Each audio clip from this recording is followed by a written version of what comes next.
Hello, everybody. We got a very special guest today, Dr. Keith Rose. He is an internationally recognized plastic surgeon and tactical medicine physician.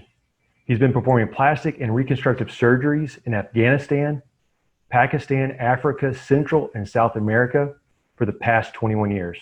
He's a former Army captain who was assigned to Ford Surgical Team. Upon leaving the military, Dr. Rose continued to work as a tactical medical physician, training military, law enforcement, and government agencies. He's also an inventor. He created a tourniquet system that is now used at naval special warfare, law enforcement, and militaries around the world. So I want to thank you for joining us today for all of our patients and listeners. I know you have a very tight schedule, so we were lucky to get a few minutes with you. But first, I just want to welcome you to the interview here. Thanks. All right. So I guess to jump into it, the reason why we picked Dr. Rose, he has a very interesting perspective on this pandemic, or to use your word, a panic-demic, perhaps. And I guess to start off with this, just get a little bit of background. Why is this virus, why is the coronavirus handled so much differently than all of our other infectious diseases that we have every year, or even some of the bigger ones that we've had throughout the years? Well, I think it's several reasons. One of the biggest is when it initially started, the information that was coming out of China wasn't reliable at the time, or we weren't getting a lot of information. They weren't saying anything. And so when it kind of hit the public sphere here in the United States, the leaders had to prep for the worst case scenario. I think the thing that makes this virus insidious is that it can infect you and you can pass it on without symptoms. It's usually, so we really didn't know how badly the actual symptoms would be, who it would attack, how it was transmitted ultimately, as far as living on a surface, in secretions versus aerosolized. There were too many questions and not enough answers. So initially, that's why I think that we had the initial response. What I don't understand now is, now that we understand what it is, who it attacks, and what the models have not shown us, why we haven't adjusted course. That makes no sense. And quite frankly, the total response to this makes no sense, because we've never in the history of the world reacted to a virus this way. You don't shut down entire nations over a virus. The paradoxical morbidity and death that you're going to have from that is going to way outpace what we're seeing right now. Right. And so speaking of that, like, we don't shut down entire countries. Is there evidence brought down through, whether it's government or CDC or the WHO, to show how we should have responded? Are we following that evidence? Is there anything to support? Well, I mean, there's a lot of peer-reviewed papers that are talking about that now, specifically dealing with this virus. But if you look at the CDC literature, they don't have shelter in place even in the vernacular of the CDC literature. They have quarantine stations. They talk about mitigation, but mitigation in small areas, not even regions, but like maybe a village in Africa, they'll mitigate. They'll, try to keep it from going crazy until they can figure out a way to deal with it. It's not that you shut down an entire country. I mean, it's just not even there. Even the CDC's own recommendations, as recent as several weeks ago, didn't recommend what the state of Texas is doing today. I mean, the response is so far outpaced this disease or anything that we have seen in the history of medicine. And I've been blessed to meet some guys and work with some gentlemen or collaborate with them directly and indirectly on, they're epidemiologists, infectious disease doctors, some of the most published guys in the world. And they're all scratching their heads like I am, going, why are we responding like this? Why are we responding to something that clearly isn't what we thought it was? I'm not saying it's not dangerous, but you don't shut down an entire population to protect less than 1%. In fact, I just read a study before coming on here. They're revising the death rate down to 0.37%, which is lower than the flu. So we have a huge disconnect between response and disease. And the problem is our government hasn't adjusted course fast enough. They're not paying attention, or at least they're not looking at what's going on. I think our president's done a hell of a job I mean, he is paying attention, but he can only go by what his advisors are telling him. And I don't know why we're letting career bureaucrat medical personnel make decisions for the entire country. I mean, they study viruses, not economies. It makes no sense. And some of them may have, I think it may come out they have different reasons for what they're saying. I don't know. I don't want to judge why they feel the way they do, but I can tell you what they're saying is not supported by history, experience, science, or data. So you're already starting at a deficit at that point.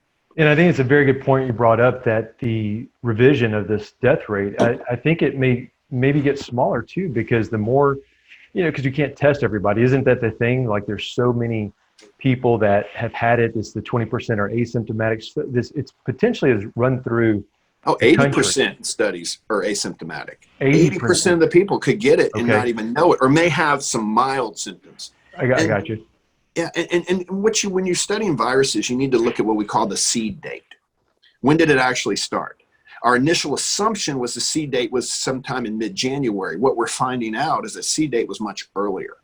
And if you look at the actual CDC numbers and graphs, you can see the tracking and the spike in viral pneumonias, not influenza, viral pneumonias in the last week of January, the first 2 weeks of February.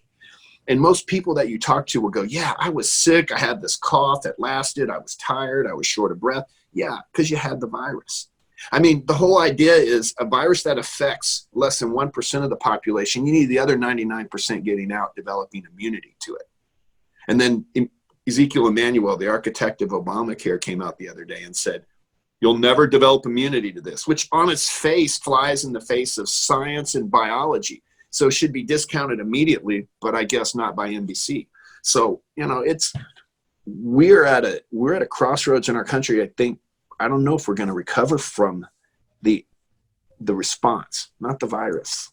And, I'm especially disappointed in Texas. I think, I expected more out of our leadership, not the initial response, but the fact that they have been unwilling to change course in the face of overwhelming data and information. Right. And speaking of that data, I was just reading about, from an article from an epidemiologist he's not paid by the government. So he's got his own, his own ideas. And I think they support what you're saying, but he was saying that the proper way to have handled this is just to have quarantined or isolated the at-risk, the elderly, and let the young, let it run through the young. And that's how the immunity would actually happen. I guess that's how true herd immunity. Right. You're going to pass it around. A lot of us have already been, I think the more they do antibody testing, the more they're going to find out that it's been here. Mm-hmm. But you also have to use common sense. You need to look at why are they relaxing restrictions on reporting death as due to COVID-19 or SARS-CoV-2, the real name of the virus, or why are they not reporting that death like that? If you're in a motorcycle accident and you test positive, they can put that at the top of the certificate, is what we're hearing. They had a preemie born the other day that had the virus because the mother did, and they said that killed the baby born at 22 weeks. When baby's born at 20, you don't even know the sex till 20 weeks. I mean, this doesn't make any sense. And they're driving the public by panic, and they're not getting out solid information. Again, I understand why we started. In the initial stages, we reacted to what if. My question is, why aren't we responding to what is now? Because what is happening is people are losing their jobs. What is happening is they're not even able to get unemployment. What is happening is people are going to start getting hungry. And, I've lived in Africa, Central, South America. I've been in the Middle East and in countries that when people get hungry, it gets very violent. So I don't think we're at that point yet, but I don't think anyone knows what that point is. And I pray we don't get there. Yeah, 100%.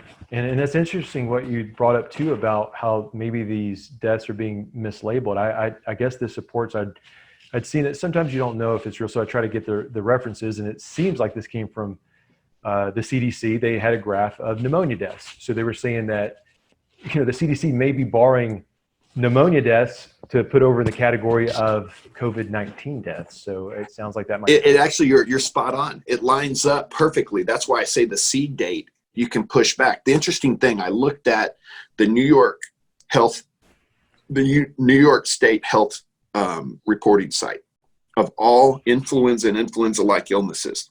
They track that every year, every week. And I looked at the first week in April from this year, and I compared it to the first week in April from 2018 when we had a horrific flu season. We had 50-some thousand deaths, almost 1 million hospitalizations. And what it came out to is, and I have the numbers right here, which just stunned me. In 2018, during the first week in April, all comers, influenza, non-influenza, we had 8,883 deaths. The first week in April this year with coronavirus, counting all comers, we had 8,941, difference of 60 people. And then if you look at the breakdown of the week in 2018, and I don't want to lose people with this, the breakdown was probably 2 to 3/4 influenza, and then 1/3 to 1/4 non-influenza. The breakdown on this, out of 8,941 cases, 767 were non-COVID-19. That's a statistical impossibility. It just didn't happen. So what they're doing is you don't have that big a degree of difference. And if you look at the maps on the CDC, they line up perfectly. So I think that, we're coding things that may not even be the cause of death. If someone comes in and they're having a heart attack and they test positive, they're putting the virus as the cause of death. Well, it's not. And we also know we can treat this with certain medications. And, I won't get into the details, but clearly this is an unusual virus because it doesn't affect children and young adults. We're seeing a lot of anecdotal stories come out, and a lot of time deeper investigation into that has shown that that was not the case. The child that was reported died from the virus when it didn't. The nurse in New York, 48, that died from the virus had severe asthma, and that guy was a freaking hero. He was working hard, and he didn't have the right PPE from the hospital, who had got the right PPE for the folks for years and had been reported in the New York Post a bunch. So we're not, my question is, why are we not getting the relevant information? Why are we looking at a vanity metric of just cases, which means nothing without context? And why does it appear that certain segments of reporting are intentionally obfuscating the actual details? Usually when you see that, and I'm not a conspiracy theorist, I'm just identification of what's going on. It makes you wonder, they have a form to fill out when you have a COVID death. And in New York, they just passed an executive order, and you're a provider, you'll understand this. It says they have no requirements to maintain medical records accurately in the evaluation and treatment of patients with COVID-19. They suspended the requirements for accurate medical information in New York City, in the state. Wow. So, That's what makes it so slippery. This makes all these numbers, all this skewing, all the relaxation of, like you said, documentation or the way you can code things. That's what makes this almost really impossible to know what the real data is, so we can make a proper decision. Right. And the people that suffer are everyday folks. And a lot of physicians and providers, you probably know some, they can't open. I'm a plastic surgeon. We can't do elective cases. Right. I mean, they can do abortions. We just can't do elective cases. And initially we understood the rationale, but it doesn't make sense now. And so you're wondering, we're not having, Texas, more people have died from infectious diarrhea in Texas than they have from this virus, if you just want to put it in perspective. And I'm just wondering, while they tell the entire population to shelter in place, it seems the leadership values of our elected officials are sheltering in place. And they're not coming out, because I've seen zero leadership from a state and local level across. Greg Abbott should should come out tomorrow and say, we're opening the state. The data doesn't support it. That's what federalism and state rights are. And we're not seeing that. And if we slow walk this state, I don't know if it'll recover, or anywhere in the country, quite frankly. We're on a road to socialized medicine right now. Absolutely. It's what a lot of experts are predicting. It's like, even if we were to go out today back to normal, we'll never know normal potentially, even if everything was lifted today. It may be that much damage has been done. There's only one way to really fix this, is they would have to release the economy immediately. Mm-hmm. And then they would have to turn the spotlight on government and start cutting big government to the bone. And, you know, I think the chances of that happening are about the same chances that, you know, Epstein killed himself. So, you know, they're not big. But that was, you know, you'd have to cut the government 60-70%. People aren't working. That would, you know, I don't think there's that will, because you're not going to have it in a population that's not working. 10 million people, the majority can't even file for unemployment because it's too busy. The money that was supposedly released to small businesses, I know a lot of businesses. I take care of over 500 companies. I don't know one person that's received it yet. Oh yeah. I mean, it's gone already, I'm sure, or however that's going to work. But I guess they're supposed to release, I heard up to 12 trillion in relief. You know, I guess the initial funds, they knew that was, you know, way under. Yeah. Yeah. And 12 trillion will cause an inflation that will make the Weimar Republic look like, you know, frugal bankers. Oh yeah. Yeah. I mean, they said, get ready for the $30 gallon of milk, I guess. It's disappointing. It's a failure of leadership at the state and local levels. Again, I think our president's done a great job with the information he has. I pray that he comes out almost immediately, pumps the brakes and says, go back to work. But when you have people just, you know, down in South Texas, they're telling everyone to wear a mask when you drive. Why? I mean, there's no reason to, other than some people are, you know, acting like drunken Marxists with their power. And this is not how this country was designed. And it's never been done in medicine. I just wonder where all the providers are and standing up going, wait a second, this isn't right. I guess everyone's afraid to be wrong. Well, I can tell you, no one's going to be wrong that this country's not going to recover if we don't fix this. But again, we're not approaching this from a data-driven, science-driven, history and experience-driven methodology. We're approaching it from panic, fear, and paralysis through analysis. And the more we analyze this, the more we realize we're not in the right place. And I don't fault anyone for starting out in one position. My question is, why aren't we correcting course? Right. Yeah, 100%. So what I want to do, I guess, in closing, because I know we got short time with you. I know you're heading out of town. I think we talked about. So where can our patients, where can our listeners find you? I know I just discovered that today. You have a podcast. So yeah, it's cheaper than therapy. Yeah. That's the only reason I do it. I mean, seriously, it's so you can find it at The Scalpel with Dr. Keith Rose. It's on iHeart. It's on Apple Podcasts. It's on Spotify, Podbeam. I think anywhere you have podcasts, you can probably find it. Okay. If, you know, go get it and pass it to your friends. Not because I don't even know if anyone listens or not. I couldn't tell you if 2 people listened or if 10,000 listened. But what I try to do is tell the truth. I don't try, I do. I mean, I speak and I'll tell you when I think and I'll tell you what I found. Last 4 have been a lot on this. I like to talk about history, experience, and how it affects us today. So if you even listen back, you know, I'll take on certain topics, but I always take them from a point of history, experience, and actual documented facts. And we pull a lot of what the news said back then to what they say now. So if you listen to the podcast I did yesterday, you'll hear what the news people were saying just 60 days ago versus what they're saying now. It's amazing to see the amount of propaganda that is being poured out on this nation. And I think when the American people come out of this propaganda coma, it could be very interesting. Oh, yeah. All right. Well, hey, like I said, I want to appreciate you for jumping on with us, educating us. And again, we'll, best of luck. Stay well. I know you will. Dr. Rose, thank you for your time. Yes, sir. Have a great one. Bye-bye. Yep.